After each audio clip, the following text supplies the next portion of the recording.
Good morning, everyone. Welcome to Perspectives. I'm Zoe and this is Scott. And today we have a special guest on with us, Mary Liu. Welcome, Mary. Morning, everybody. Morning, Zoe and Scott. Welcome, Mary. It's a pleasure to meet you. So Mary is an entrepreneur from Melbourne, Australia, who runs several multi-million-dollar businesses. So today Mary has come on to discuss spiritual entrepreneurship and abundance. So we thought it would be a great time to discuss these topics with people currently struggling with coronavirus. People's businesses are struggling, people's careers are struggling. Mary is going to be discussing how to create spiritual abundance, but also abundance externally. So thank you, Mary, for joining us today. The first question I'd like to ask is just a little bit of a background on the businesses that you currently have. Would you mind giving us a little bit of a rundown? Yep, all good. So I have three main businesses that I currently am involved in. The main one is my baby, which is I started a property development business 7 years ago now, and we mainly do new construction of new homes in Australia, and yeah, pretty much mainly in the residential area. And then the two other businesses are relatively newer. So I have a sort of like a spiritual retreats business where we take people to spiritual places to do meditation and yoga. And that was started in 2018. We actually took some people over to Tibet in China. And then last year, I just thought we need to be online. So I also started another logistics online platform where we essentially bring organic supplements and skincare and beauty from Australia, New Zealand to more Asian countries. So yep, those are the three businesses. Can I ask you a question, Mary? How do you decide what kind of ventures to explore or invest in? Even forget exploring it, actually invest in. Sure. So property sort of was more like I didn't really have I just thought that it was a really fast way to make wealth when I was first exposed to it. And I thought this is a way to go after reading lots of books. But in terms of the two other businesses, the spiritual business is more of a passion business where I feel I really want to like help educate people more in that area. And in terms of the third one, it was really a matter of passion business and market opportunity, right? So I looked at what the customers were demanding in the extremely population dense area of Asia. And then I thought, okay, well, there's a gap, and can we actually fill the gap? And the answer was yes. So that's how the third business came about. So they all came about in slightly different ways. Yeah. Can I just do a follow-up here to that? Was it a planned action that you would say, let me get into some real estate here, some properties, because I can sustain what I want to do by doing what's going to be, profitable, that allows me then to, pursue what I really want to do?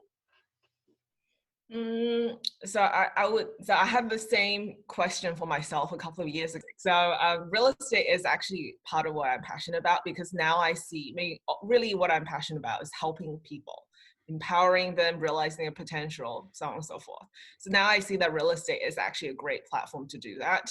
And then, so one of the things I do in the real estate business is we actually help distressed homeowners. So I do feel like we're helping people. And also with the other businesses, I thought, yeah, great, the real estate will keep that running, but I thought that is not sustainable. Those businesses need to be, profitable businesses by their own right, at the same time also having a social mission. So I sort of had the social mission, which is help empowering people and making them healthier or more connected. And then, by the way, there was also a business case for it. So I think that's the best outcome, really. Interesting. Very good. So Mary, obviously, alongside your passion for business, you've also got this very grounded spiritual side that I'd like to discuss with you a little bit more. Sure. Can you tell us a little bit more about your own personal spiritual journey, your spiritual awakening, how did this happen for you? What was your experience like? Yeah, so I was very blessed. So when I started my business journey 7 years ago. I just wanted to make lots of money for my family, for my parents. But then my business mentor, who was in real estate as well, started, introducing these practices. So if you asked me 7 years ago, you're like, do you do yoga? I'll be like, what is yoga? Like I was this beginner. I had no idea what any of this stuff was. And so he kept insisting, like, you should probably try this thing called yoga. I would highly recommend it for your business. And I also recommend doing some meditation. So I had to Google meditation. What is meditation? So, so it was very basic. And then I think I just signed up to like a yoga class that was, so at the time I was still working full time while I was doing this side business hustle thing. So I just found this yoga studio that was close to work and I started going there. And then sometimes life likes to take you on interesting journeys. So one day I saw this little poster for a documentary, which was about Yogananda, I don't know, autobiography of a yogi that was posted on the wall. And I was like, okay, I should probably go and check this person out, or this documentary out. He kept looking at me. And then when I went to the documentary, I was crying and I was like, why am I crying at a documentary about a yoga guru? It was very bizarre. And then and I was like, I should probably look into this this guru, and I also probably think about going to India. Maybe that thought started in my head, and then coincidentally that year, this my yoga studio and this Buddhist association just happened to have a pilgrimage to India. So I was like, okay, that seems coincidental. I thought about going to India. Now there's an opportunity. Sort of went along with that. And I was like, should probably go to Nepal. And once again, the opportunity to go to Nepal just happened to come up once every 2 years. And then that year I went to Nepal. It was that second year. So I was like, okay, should probably go. Seems like everything's just like flowing. So it's just one thing led to another. At the same time, I was still working full time. I was still doing the business on the side as well. And then it all seemed to sort of flow quite seamlessly, to be honest. And then one of my friends one day was like, hey, Mary, we've just been to this amazing juice fast in Bali. And I was like, what is a juice fast? So I think people drop into your life or little posters appear in your life to point you in the right direction. So yeah. Wow. Listen, my story is so nothing like yours, but how could I not totally honor, you for being in this place? God bless you. Wow. When you mentioned Buddhism, were you raised Buddhist? Sort of, yeah. My mom is Buddhist, and then so as a kid, I went to like Buddhist temples, but then sort of lost touch with that whole side after I started university or college. Yeah. So now you kind of resumed your. I mean, do you practice any of those principles or the philosophy? Is that your lifestyle or? Yeah, so I think as part of the whole spiritual journey in the last 7 years, I literally, in my bookcases behind me, I started reading all the different books. I read, the books about Buddhism and what's actually about Hinduism, also various, I also read, things about the Bible. So because I thought I should probably look into all of them. So that was part of the quest, because I'm like, there must be a truth in all of the religions. But not just religions, but just general spiritual practices, which is sort of like Alice in Wonderland, when you sort of fall into a big, deep rabbit hole. So so it's been a little bit of a head bender over the last couple of years, but now I feel like I'm at a good place. But I think everybody goes through a period of exploration. So there you go. Hopefully, yeah.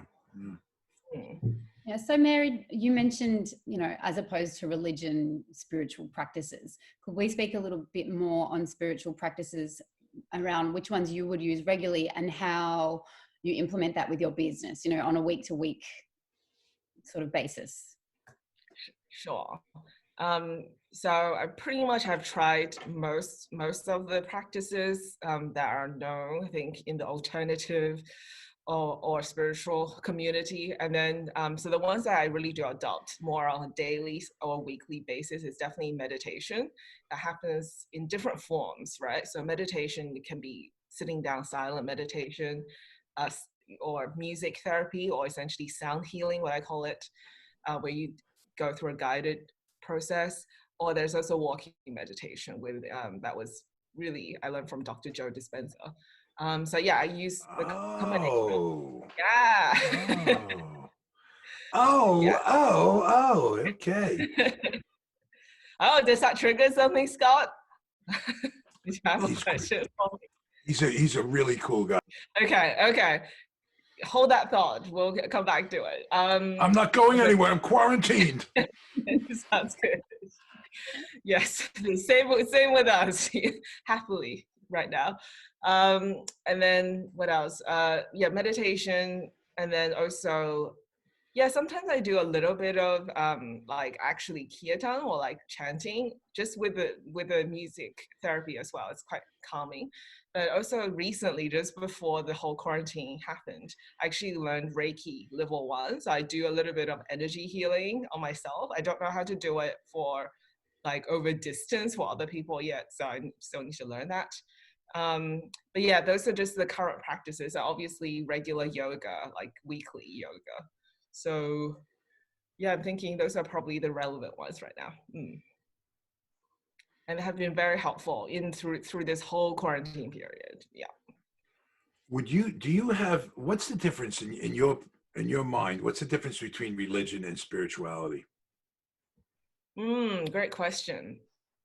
I feel like just from my personal observations is that religion is really a whole system, right? So it's the concept is essentially spiritual in some ways, but then we create a whole paradigm and a system where people, sometimes the system is quite regimented, right? So where people implement very specific rules. All the time, but call me crazy. Exactly. And then, so I feel like it's essentially a filtered human perception on what spirituality is. And then sometimes, obviously, because once again, human agendas are involved. And then sometimes you have to question, is it really for people's spiritual practice, or is it to actually execute somebody else's agenda? Whereas spirituality, I feel like, is more about you. It's all about the individual, your practice, your growth. You don't even have to be spiritual. It's just about the growth of you as a person, right? But if you want to think about if you do have a spirit or a soul that's beyond the physical reality, it's about the growth of that being as well. So that's just my own. Yeah, it's about one versus the. Before Zoe, can I share this one thing? Yeah, go for it. I heard from the two most spiritual people in my life, mentors that came into my life, not my parents or just from outside influences, very, very spiritual and very, very non-religious, right? And one fella, absolutely anti-religion, but one of the most spiritual men I ever met. And he used to tell me, religion is for people who are afraid to die. Spirituality is for people who want to live. Religion is for people who are afraid of hell. Spirituality is for people who've already been there. It's just simple, but I never that will be with me the rest of my journey for sure. But I just wanted to share that. But Zoe, I wanted to ask you, Mary, whether over the years as your journey as an entrepreneur, have you ever experienced any really difficult times or any dark moments where you had to pull yourself out of that? And if so, how did you pick yourself back up? Yes, and I think that also relates to what's the quote, very profound quote that Scott just shared. So I think once you've been to the what I call it, and what also Tony Robbins calls it, the dark night of the soul, then you really have lived through it. So yes, in about 2 years into my entrepreneurial journey, so I was actually very lucky, once again, manifestation and all, in the first 2 years to actually make be very successful with my real estate business and make quite a lot of early, capital and profit. But then 2 years in, I guess that's when you learn your deepest lessons. So I was pretty close to the edge of bankruptcy when the business really, the partnership with the business didn't work. And then unfortunately, the partner sort of took the money and yes, and also the contacts. And I was like, oh my goodness, a lot of freak out. But then at the same time, yeah, I think, so similar to, I think, possibly what a lot of people are experiencing now, especially with challenges in business and employment. So a lot of freak out about, oh my goodness, what's going to happen? Great, there goes all my money. So you go through the process, I think, of like, denial and then blame, shame, and then like anger, sadness, the whole fun roller coaster. And then, so I definitely would say there was a period of being a very big downer. Yeah. And then, but then I think you realize at the lowest of lows that you're like, the only way is up. There's only one way, because you can't go any lower. So the only way is you just pick yourself up and keep going. And so I feel like that period taught me a lot of lessons. And at the same time, because I was somewhat incapacitated myself in terms of the business side, it gave me actually more opportunity to explore the spiritual practices. Because once again, before those 2 years, I've never meditated, even though I was told about this meditation thing by my mentor. I was like, okay, I feel like this is a good time to actually start meditation. Mm-hmm. So I guess at my lowest of lows, it was actually through the spiritual practices. And I was, doing more research about all of that got me through the darkness, because I'm like, I can't be the only person in the history of mankind to have experienced a low. Like, how did other people do it? So what do you mind sharing with us how you brought yourself out of that? What did you implement? You mentioned meditation. Were there other practices as well that you used at the time? Definitely. So I think the first thing, and I highly recommend this to people that are open to it, it's just simply also going on YouTube and just like searching for really positive music and really positive motivational videos. I think they're all over YouTube. So I did that, myself, listening to really positive music, having a practice where I primed myself. So I learned how to do that through Tony Robbins. So every morning you get your body like moving. I noticed when I was really depressed, I would just be lying on the bed and not doing much and not moving my body. So by having, moving my body first thing in the morning and doing all of that, doing the meditation in the morning, that helped.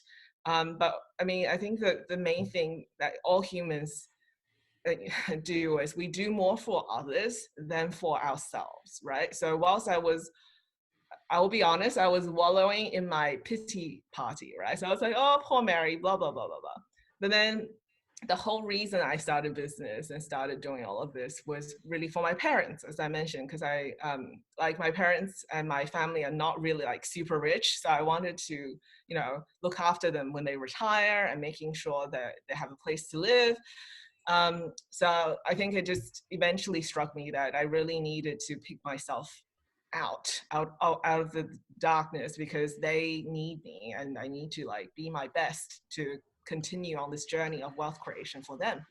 So having a long-term goal and potentially a goal and target that involves other people, not just yourself, that was key in just getting myself out of the darkness. Yeah. This is a treat, because have you ever heard of the acronym for God? Because tying this whole entrepreneurship in with your spirituality and be able to find that alignment is really, it's very rare to find that successful alignment in both areas, but it's beautiful when you see it. I heard an acronym for God called GOD, the gift of desperation. And it has nothing to do with religion whatsoever. But when you're desperate, and now look what you did in that moment of, oh my God, I thought I had everything together, and all of a sudden it's been pulled out from under me. I gotta motivate myself. I gotta figure this out. I gotta do this. I'm not just gonna lay here. But you found that through desperation, it sounds like. Am I right? Yeah, definitely. I mean, I feel like, well, I feel like sometimes desperation serves you, right? So in that moment, you're like, well, my only option is I continue. There's no other option. So, so when you have no safety net, and I was like, okay, well, I'm also relatively young at that time too. So I was like, I have really nothing to lose.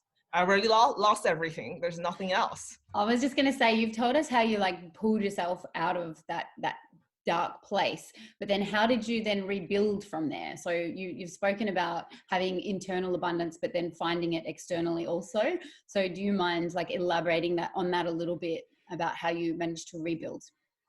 Sure. So pretty much, once again, I would give, this advice to all people, because I had a quick review of my life and I was like, what am I actually good at, right? What industry do I already know? And I was like, well, real estate, obviously, because I've been doing it for 2 years.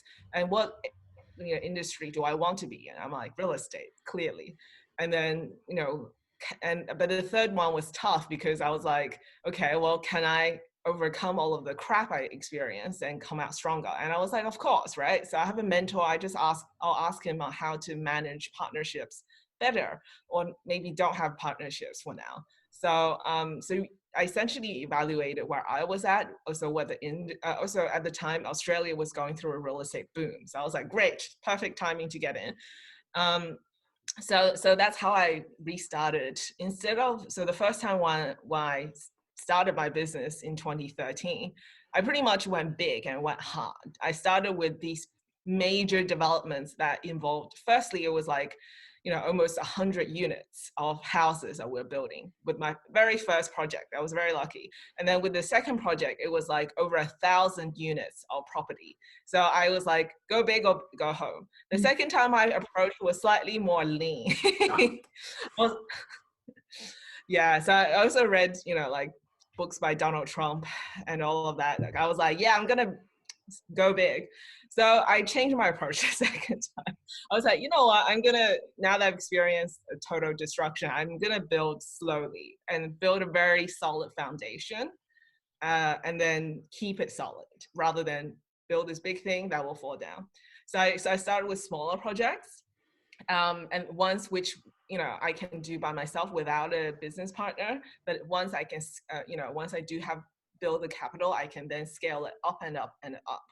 So that's how I started the second time around. I was more realistic about what I can achieve, but I was still definitely aiming for bigger projects sort of eventually, but I scaled it back when I restarted. Yeah. Your goal in doing that was to be able to be self-sustainable in your investments so that you could finance these projects and then you would receive the profit from it. It's not like you're bringing in all these partners to do, right? Well, exactly. And then I think the main learning from the failure was that I didn't really know how to run a business. I was fantastic. I was great at putting deals together and finding property deals. But then do I know actually how to manage teams? Do I know how to manage like legal contracts? I had no idea. So I was like, you know what, I'm just going to start small so I can learn how to even do all of that. And then we can go big and hard. So that was really the lesson. I needed to really learn how to become a business person. So yeah, I was pretty realistic that I wasn't one. That was actually going to be my next question, which I was going to ask you what has been your biggest lesson throughout this whole process. You might want to elaborate on that a little bit more. I mean, were there any sort of real soul lessons or anything that you found throughout this journey where you've really discovered more about yourself? Yeah, I think the biggest lesson is, and then I have a feeling, Scott, you might have something to say about this, is the relationship between our ego and our soul. And I realized I thought I was a really humble person. I thought I was pretty, like grassroots, because I come from pretty humble beginnings. Then I realized, bloody hell, I have a pretty big ego. Like you get to a point, you're like, I'm doing really well, like business-wise, or I'm doing really well now with my spiritual practice. I'm like super enlightened. And then that's when you realize I'm not. Like the moment, I think I recently watch a video where they're like, the moment someone says I'm enlightened, they're not. Or is it the moment when someone I'm humble. Yeah, I'm humble. I have integrity. You're like, Love ugh. it. Yeah, yeah. It's a good thing you told me that because I'm not saying it. Exactly.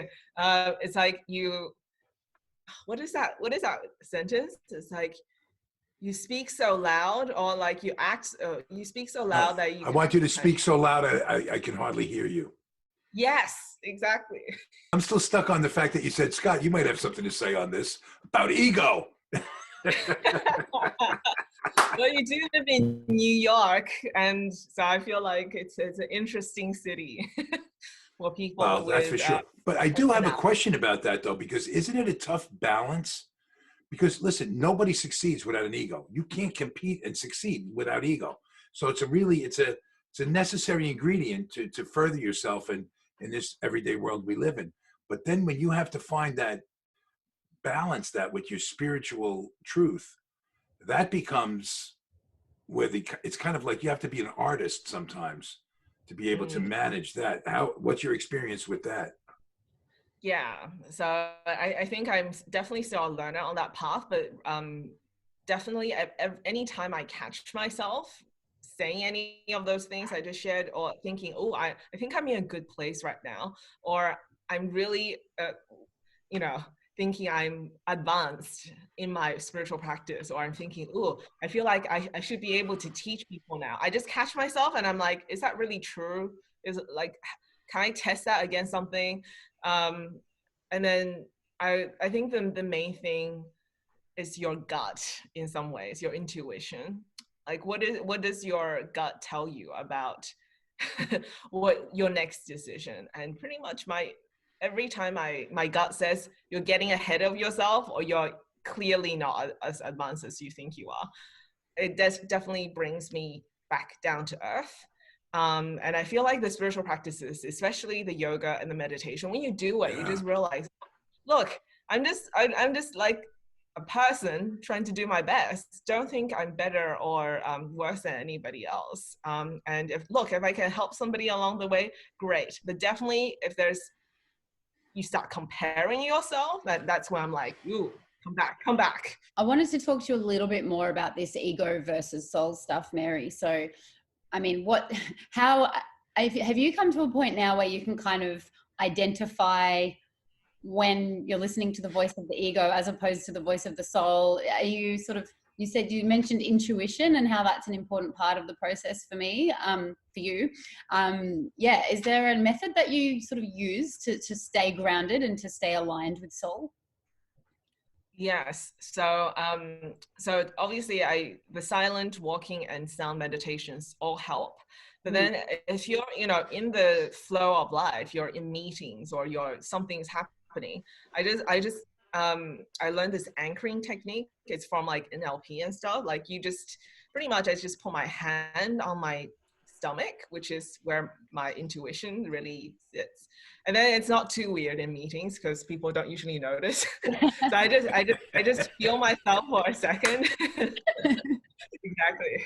Sometimes you can't freak people out too much when they're not ready. And I just feel it for a second. Like, does it feel, like rumbly? Does it feel unhappy right now? Does it feel okay? Does it feel good? And then usually that'll give me an indication on where I am. And then sometimes, and also in yoga, there's this practice I learned when you literally scan your body with just your attention, and you feel any pain or blockages or any tightness in your body.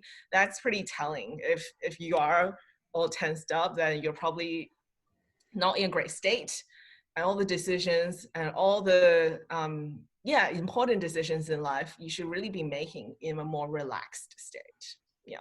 You seem to have a good grasp of where you're comfortable in your flow, where you're at your best with that balance of your spirituality and your professional career, right? But we always catch ourselves off the beam, and it's a constant, like, okay, pull ourselves back. And I think that's what you kind of just said. Like, yoga is a great example of that. Like, things are going on around us, but we got to focus on our mat and what we're doing and just bring it into the moment. I know how important that is, but I'm never in the freaking moment. I'm always projecting or looking, always. But at least I have the awareness to pull myself back when I can align myself in that kind of environment where I'm reminded of it. And, you know, it's not that complicated, but, you know, it's, we catch ourselves out there all the time. Yep. Yep. I totally relate, Scott. I definitely don't think I'm a expert in this area. I think we're all finding our feet. But any opportunity like what you're saying, where we go, okay, oh great, I feel like I'm not present, come back to the present, that's a victory anytime. And then if we can do that once a week, starting with that, and then like doing that once a day, and then going to more times a day, great. But then look, if we sometimes like, you know, falter, that's okay sometimes, because we're human. So yeah. I guess if you had one message that you'd like to share with our audience today, Mary, I guess around everything that's currently happening in the world with coronavirus and people struggling with business, career, what would your main piece of advice or your main message be today? In crisis, there's always opportunity. In the Chinese character for crisis, it's actually made up two parts. One part says crisis or disaster. The other part of the character says opportunity. So maybe instead of focusing on how bad everything's falling apart and how bad it's going to be, maybe ask yourself a different question: is what are the opportunities for me and my family at this time? Maybe is there a business idea that you've always wanted to pursue but didn't have time to? But look, we have all this time. Or if you already have a startup, is there any way we can actually, you know, supercharge it and then improve the success that you already have? Or if you have a mature business, is this the right time to look at maybe a different way of operating that's more virtual? And maybe you see the different challenges now with the current situation where you need to more bulletproof your business against these market changes. So I feel like maybe firstly ask yourself, what are the opportunities for you? But also, you know, out of that, what do you love doing? What are you passionate about? So you probably want to do something that really gets yourself out of bed every morning. Even, you know, people are starting to make a lot of YouTube videos about cooking or their cats. That's okay. That's your passion. Go for it. And then lastly, it's also about, you know, once again, see the timing of the opportunity here. Like right now, there's so many virtual online opportunities which have very low cost of entry. So is there something you can do there that once again you're passionate about, and also virtually what I call recession proof, right? So no matter what happens with the market, there will be an audience for your business. Or if you don't want to do a business with your career, once again, how can we improve, you know, yourself? Is it time to do some personal development, reading, online courses to also help, you know, enhance your career? It's a perfect time to do this. And at the end of the day, I think our whole podcast is really about the spiritual practices with entrepreneurship. So I personally have found the spiritual practices really accelerate and supercharge your results. So if you really are looking for results, just doing, you know, improving yourself would definitely help.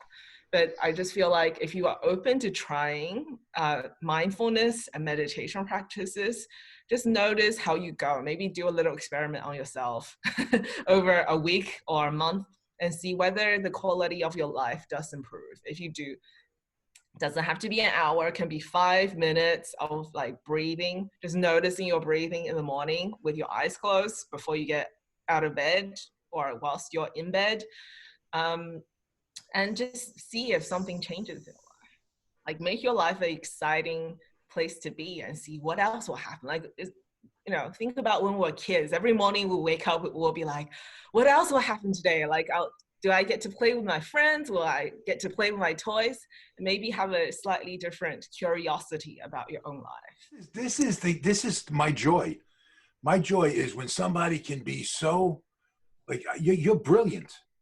And you're so articulate, and you're so polished and professional in what you do. Your message is so simple. Like, you know, you just reached anybody with ears. That's good.